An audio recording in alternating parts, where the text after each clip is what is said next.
attacker pointed a loaded gun at Christina Fernandez de Kirchner outside her home in Buenos Aires, but the weapon failed to go off. Pope Francis and the United States have joined local leaders in condemning the assault, which has happened at a time of deep economic crisis in Argentina. Here's our South America correspondent, Katie Watson.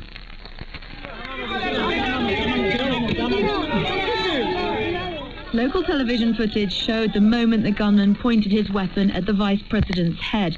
You can hear the trigger being pulled, but none of the 5 bullets inside the gun were fired, for reasons that aren't yet clear.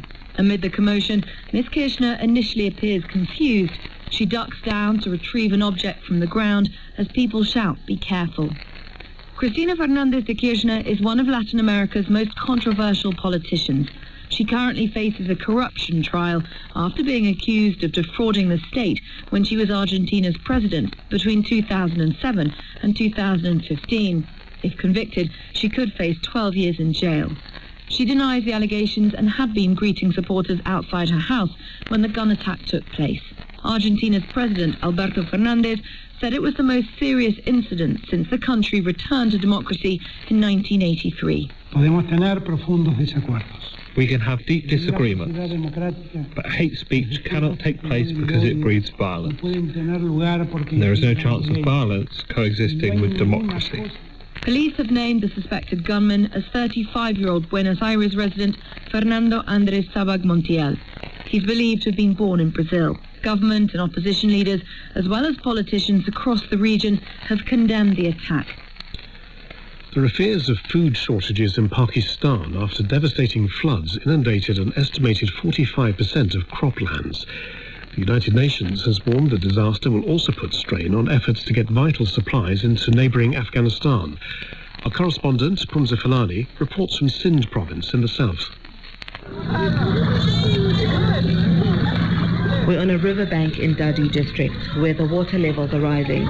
Flood water is coming down from the mountains in the north and the flooded Indus River, and it's headed towards the hundreds of villages dotted across the landscape.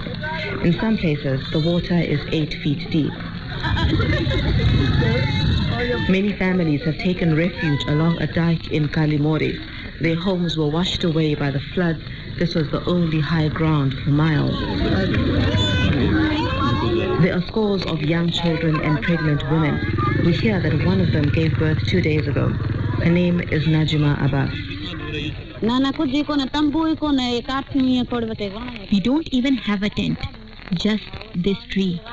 We spent the whole night in the rain running away from the flood, trying to get to safety.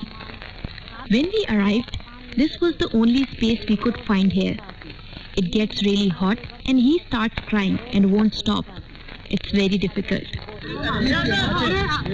Aid has started trickling into Sindh, but it is slow and not enough. As we walk through this camp, a van delivers bags of cooked rice, and chaos follows. Hundreds chase after it, men, women, and children, but many return empty-handed. The World Health Organization has said it's monitoring reports of a possible new respiratory illness in Argentina after a small cluster of cases. 3 people have died of a mystery pneumonia in the northwestern province of Tucumán. The symptoms have been described as COVID-like, including a high fever and body aches. Here's our global health correspondent, Naomi Grimley. So far, all 9 people who've fallen ill with this mystery disease are linked to a private medical clinic.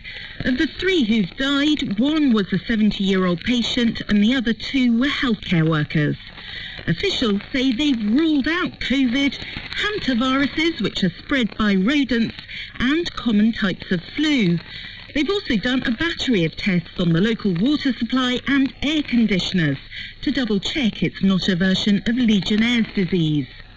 Professor Sir Peter Horby of Oxford University's new Pandemic Sciences Institute says the key thing will be establishing if there's person-to-person transmission. At the moment I'm not overly concerned, but I'd be watching it like a hawk.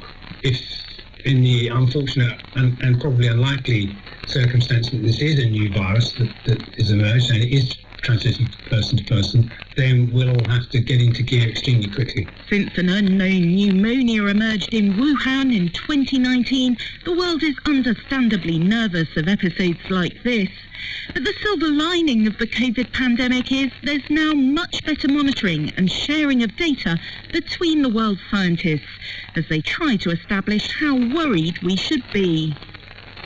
Buckingham Palace has announced that the Queen is to miss a traditional highlight of her summer trip to Scotland. It's understood she won't attend the Braemar gathering because of her ongoing mobility problems. Prince Charles will still attend the event, which features Highland games, including tossing the caber. From Balmoral, our royal correspondent Nick Witchell reports.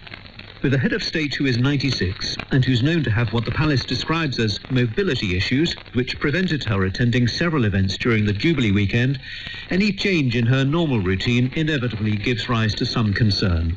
However, my understanding is that there has been no significant change in her health in recent weeks. The Queen will not attend the Braemar Highland gathering tomorrow, normally a fixture in her summer calendar, to preserve what sources describe as her comfort.